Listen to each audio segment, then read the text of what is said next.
Did I ever ask you for anything? I never asked you for nothing, not even your sorry ass hand. So we're going to start this story off. See, my granddaddy had a junkyard. He just didn't have one, he had two. But when he had these two junkyards, all his kids at some point worked there, except for my mom. Because my mom, she was different. My mom wanted to be on her own. My mom did not want to work there. My mom, my Aunt B, and my Beardy Betty, they didn't want to work there. But the rest of them, they all worked there. Now, keep in mind, my granddaddy wasn't like biased with his kids, but he calls my mom doll baby. And he has always called her, and to the point my cousin have called my mom Auntie Doll. That's because that's what my granddaddy called my mom when she was little. So at the end of the day, my mom wasn't going for that. My mom was not going to work at that junkyard.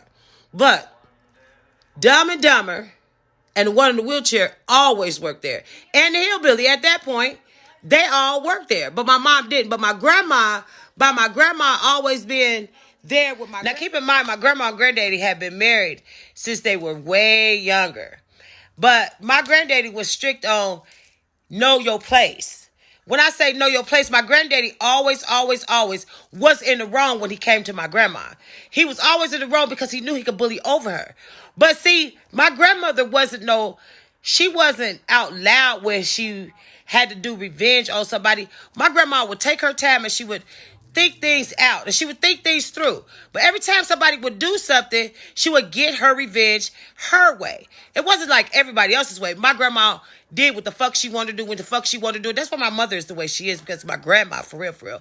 But okay, we're going to deal with that. But my granddaddy would put his hands on my grandma. And he did this often, but he didn't do it where we seen him. He did it though, but he didn't do it where we seen him. That's a whole nother story about that. But this story is about how my grandmother got tired of the three kids. Because the three worked there, Dumber, and Wheelchair, they would always bug my grandma. My grandma would get up with my granddaddy at 7 o'clock in the morning. She would get him ready to go down to the junkyard. But when she would get him ready to go down to the junkyard, that means she had to pick his clothes out, have some breakfast ready, be ready to get dressed, and drive him down there on some days. But some days he drove himself until he got his leg amputated. But we ain't going to talk about that with that leg amputation stuff because he gets on my nerves sometimes. But I love him, but he gets on my nerves.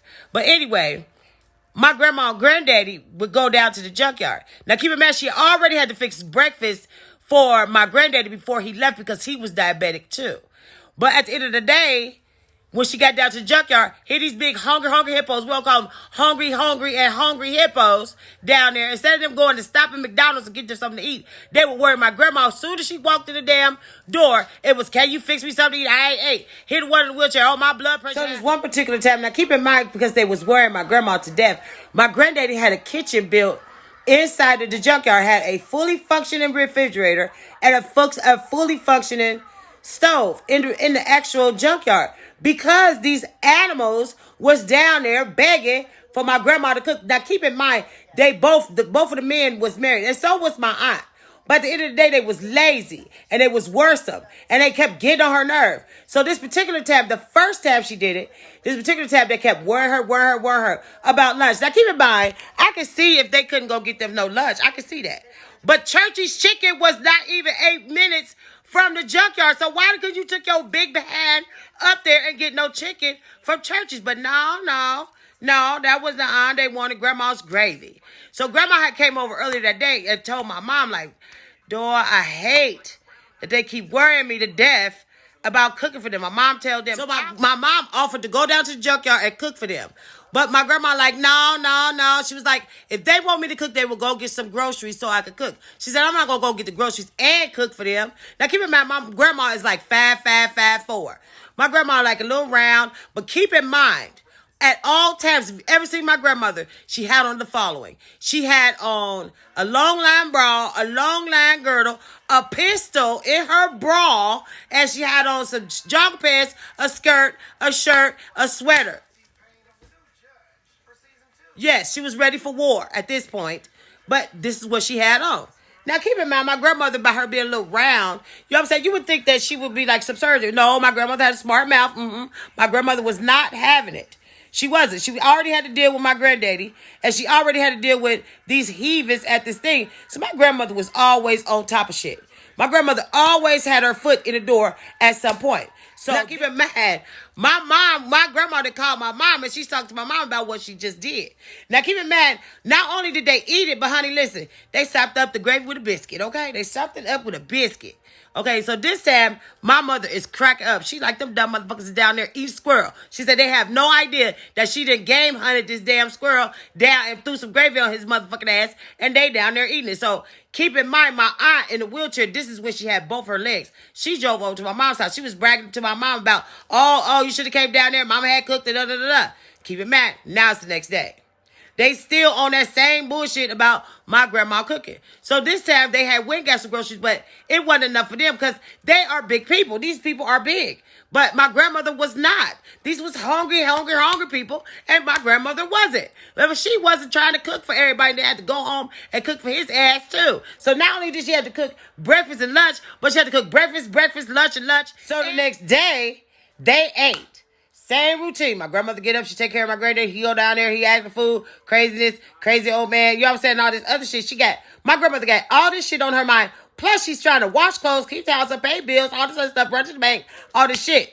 You know what I'm saying? But in between times, they still bugging her about eating. So what did my grandmother do? She went down to the little store that they had around the corner from her. And at this little store, they had stuff like, pig ears, cow tongues, and all this other stuff. She grabbed the cow tongue. So when she grabbed the cow tongue, she slithered it, and she sliced it up, chop, and she threw it in some gravy. Bow. She was the gravy queen. Okay, so she threw the shit in the gravy. When she threw the shit in the gravy, she threw some rice on it. Bow. With some tomatoes. Bow. They still eating. Has no idea that they eat whole cow tongue. They don't care. At this point, I'm like, oh my God, I'm never eating off her house again. But nevertheless, this is what my grandmother did. So they steady every day. Now keep in mind, my mom and them know all about it. Now my mom, Bearded Betty, and my Aunt B all knew what my grandmother was doing because every time she did it, she would call them three and she would tell them exactly what happened.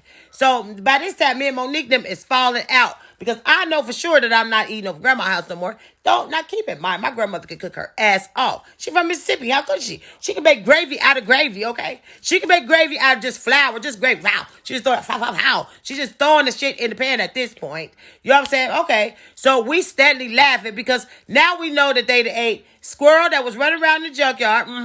That was drunk squirrel. They ate that. Then they ate cow tongue. Now we waiting on grandma to do something else different. Now keep in mind, my aunt, who was in the wheelchair, she always, my blood sugar low. I got to have something to eat. But I can't eat that church's chicken. I got to have some of my mama's cooking. So at this point, my mother is looking at her like, why don't you fix you something to eat? So, because my grandma knew she was slick, because she had got away with it like these 3 times. But because she was going to try it this 3rd time, we just knew something was going to go wrong because my grandmother was prepared at this point. So she waited until they went into the warehouse. Now, the way my granddaddy's junkyard was made, the junkyard was to the right. And that had all the other stuff. And then he had, the warehouse was on the other side of the street. So he had 2 parts to the junkyard. So when they was over in the junkyard, all they heard was pow, pow, pow. That's all they heard.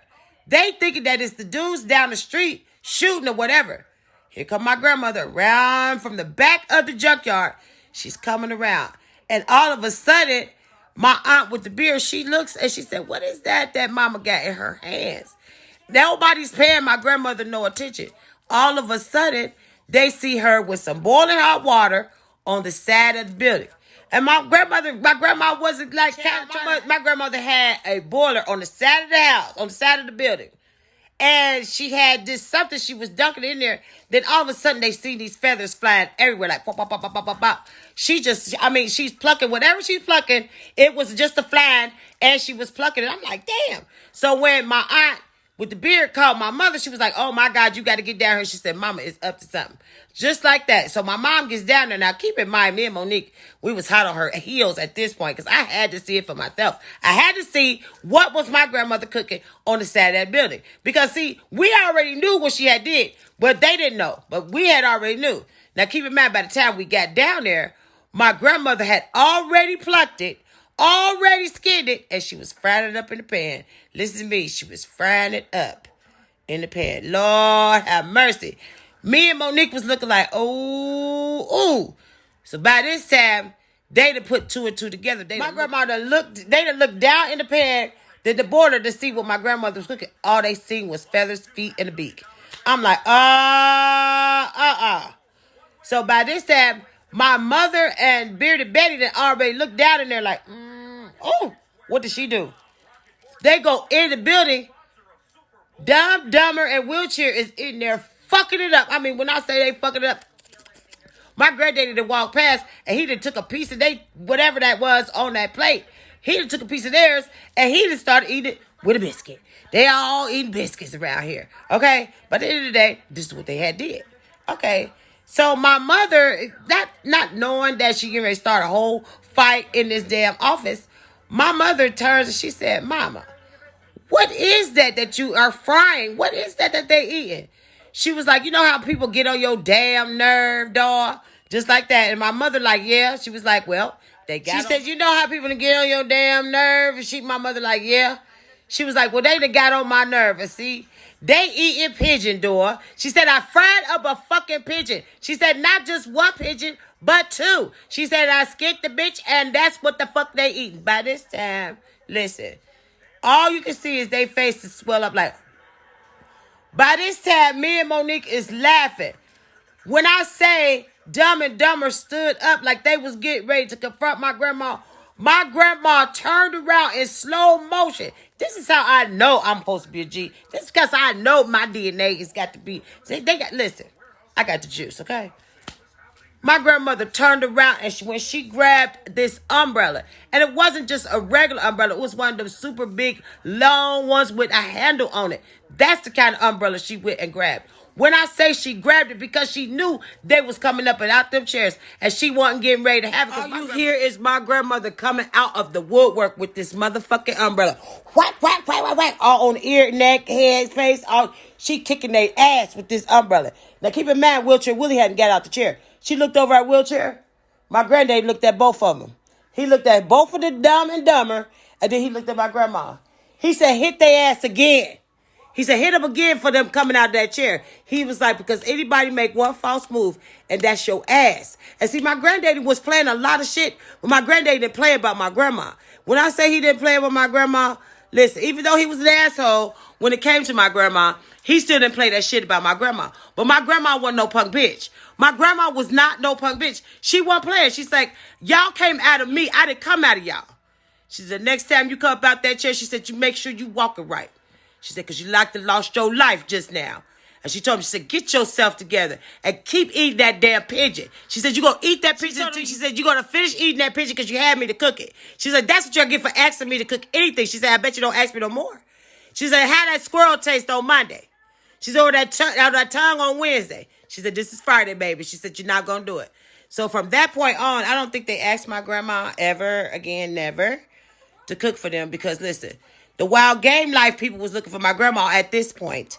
You know what I'm saying? But nevertheless, I tip my hat off to my grandma. Because, see, listen, they deserved everything they got because they always tried to screw over my grandma. They always thought because my grandmother was real, like, shy and timid that they could get it off. But, see, my grandmother wasn't no punk.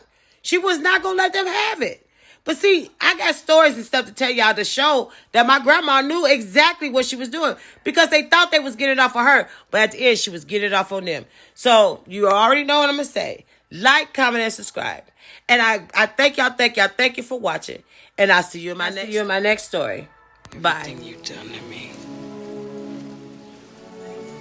already done to you.